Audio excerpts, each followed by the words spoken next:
இந்த ரோடு எப்போ தான் போட்டீங்க? இந்த ரோடு வந்து 2018 போட்டாங்க.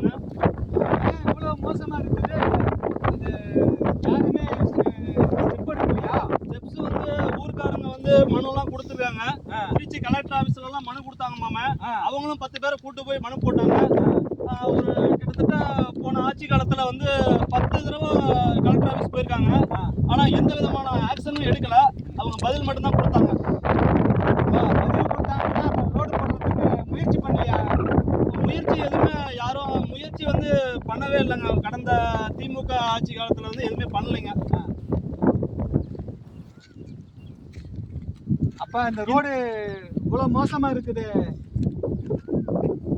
இந்த ரோடு இவ்வளோ மோசமாக இருக்குதுன்னு கேட்டிங்கன்னா 2018 இந்த ரோடு வந்து போட்டாங்க. அது வந்து தங்கம்பட்டியிலேருந்து பாதரப்பேட்டை வழியாக இது கீழப்பட்டி வரலும் போய் சென்றடைகிறது.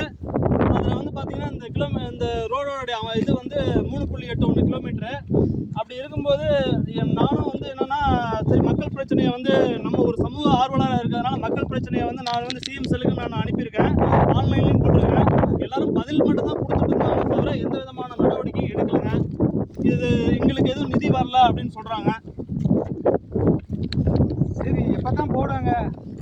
இப்போ இது பார்த்தீங்கன்னா, இந்த வீடியோவை பார்க்குற ஒரு நல்ல உள்ளங்கள், இந்த வீடியோவை பார்க்குற நல்ல உள்ளங்கள் உங்களுடைய நண்பர்களுக்கும் உறவினர்களுக்கும் அதிகாரிகளுக்கும் இந்த வீடியோவை பகிர்மாறு வேண்டி விரும்பி நாங்கள் கேட்டுக்கொள்கிறோம்.